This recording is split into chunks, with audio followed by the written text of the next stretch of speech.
Today I'm going to be carrying out an exciting tutorial on how to take accurate female body measurements.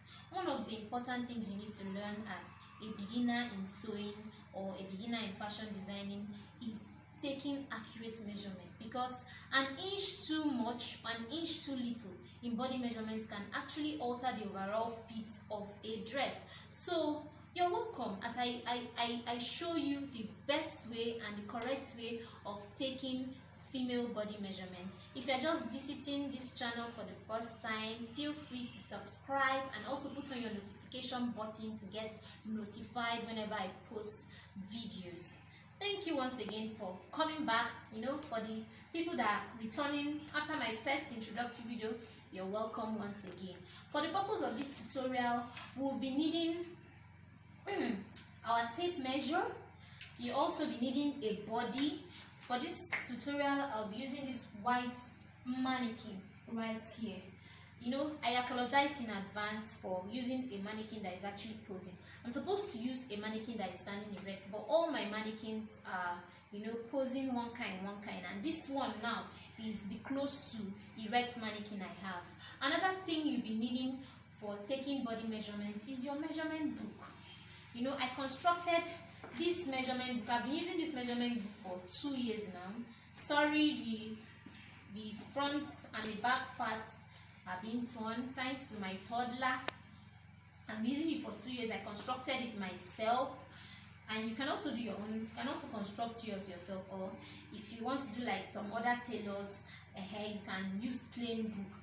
But they are actually one of the advantage of having your own measurement book is you get to write out all the body measurements you need to take. That way you don't forget anyone. So when you're taking a client's measurement, you just take everything without leaving anyone out. I have my tape measure here. Let me introduce you to this tape measure. This tape measure right here is 120 inches tape measure. Unlike most of the ones we find available, 120 inches tape measure. We also have the 60 inches tape measure, which is like the common ones we do find. But I like using this 120 inches because for very tall clients, I don't have to cut my measurements. I just take it through. Like this mannequin right here is a very tall client, so I don't have to stop halfway, 60 inches and then continue with, I feel it kind of distorts my flow. To take accurate body female measurement, this is what I teach my students. There's something I call lengthwise measurement and crosswise measurement. I don't know if it's correct, but I formed it myself. Or should I say vertical and horizontal measurements. So when you're taking measurement, this is what you do. To make it very easy and for you to flow freely in your measurements without any hitches or telling your clients, "Turn, do like this, do like that." If you're taking the measurements in front, you take everything at once. If you're taking the measurements behind, you take everything at once. If you're taking vertical measurements, you take everything at once. If you're taking the horizontal measurements, you take everything at once. That way it makes it so easy for you and also your client. Your client is not being troubled with, "Madam, turn like this, turn like this, do your shoulder like this," all those things. It makes it so easy and everything flows freely, and also makes you fast. You get?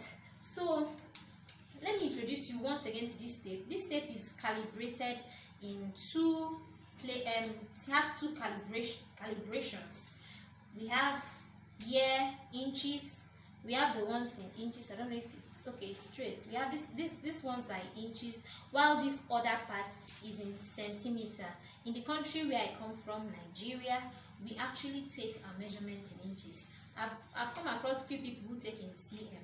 That's also fine, but when you take in cm, and for instance, if somebody gives you say measurements in inches and you want to convert to centimeters, as if you're using in centimeters, just know that 2.5 centimeters make 1 inch. So for instance, 5 centimeters makes what? 2 inches. It's as simple as that. So that way you're able to convert your inches to centimeters without even looking at the tape. So let's get on to the real gist. Taking measurements accurately. I'll start with my lengthwise measurements. My lengthwise measurement includes my shoulder to bust point, my shoulder to under bust, shoulder to the half length. Sorry, I didn't use a style tape, but to make, okay, let me use one of my tapes to, let me use one of these tapes to, show you the natural waistline. The natural waistline is actually that part where the waist goes in. You look at the figure of whoever you're measuring and make sure the waist goes in there. The natural, that you see my mannequin, this is where it goes in, so that way you're able to get the natural waistline of the person. I like using reference tape. I ran out of style tape, so I'll just make do with this measurement tape. So you have your shoulder to your waist, which we call half length, and you also have your shoulder. You can take shoulder to your hips, or you can just do waist to hip. Try to write them down so that you don't forget. And you can also do shoulder to your knee length, and also shoulder to your full length. That's for just a breakdown of the vertical measurements. The horizontal measurements include the shoulder measurement, that's from one shoulder tip to the next shoulder tip. This measurement is actually taken from behind, but because I don't want to turn my mannequin yet, I'm just going to be explaining it. Then as I do the hands down tutorial, I'll turn my mannequin when I'm taking the back measurements. And also we have the bust point to the bust point. Some people call it nipple to nipple, suit yourself. Bust point to bust point. Then we also have the bust measurement, that is measuring round the bust. We also have the waist measurements, the hip measurements. All these ones I just listed out are the horizontal measurements. So let me start. Let me take for instance, this is my client. I'm going to, okay, let me call her Amanda. Nice name, Amanda. So let me take Amanda's measurement. I'm going to be starting with the lengthwise measurement. So you see how I'm just going to flow freely with the lengthwise measurement. So I'm starting with shoulder to the bust point, because that's like the first lengthwise. Okay, the first lengthwise measurement, you can actually do shoulder. Now, if you look at the shoulder, you see that the shoulder is slanted. It's not straight like hanger shoulder. It's actually slanted. So, but when you want to start measuring, make sure you start from this neck. That's where the neck sits on the body form. That's where you start from. Don't start from here. If you start from this shoulder tip right here to start your vertical measurement, you're actually going to make mistake. You run out of inches. There are actually some inches you will be cutting off without even knowing. So to make it very accurate, you start from the shoulder. That's the neck, where the neck meets with the shoulder. You start from that point and take your vertical measurement, because when you be carrying out your patterns, you're also going to be listing them out there. So we are going to be starting here. So from your shoulder to first vertical measurement is our bust start. The bust start is actually where the bust swelling starts from. You measure it. For my bust start on this mannequin is 6 inches. When you measure, don't forget to write down your measurement. So the next measurement here is shoulder to the bust point. For this mannequin, for Amanda, it is 9.5 inches. The next one is, you see, I didn't leave my shoulder. My hand is still on my shoulder so that my tape doesn't move. So the next one you do is shoulder to under bust. So you just bring the tape under to the bust, under the bust. So the next measurement we do is shoulder to the waist. You see, I'm going to the waist now. For this mannequin, it's 17. It's 17. So from there, I can actually leave this reference point, that's the start point. I can leave it and make the waist my start point, so that I won't have to stretch myself too much when I'm taking the other measurements. So the next one you take is from, I didn't leave the waist, and my hand is still on the waist, so I can confidently say from shoulder to the hip measurement. Once again, sorry for my mannequin, that is for Amanda that is posing. This is the hip measurement. The hip level is actually the fullest part of the hip. So for this mannequin, I'm going to be saying it is at 26. So shoulder to my hip is 26. After that, I can hold it at 26 and confidently leave the one at the waist line.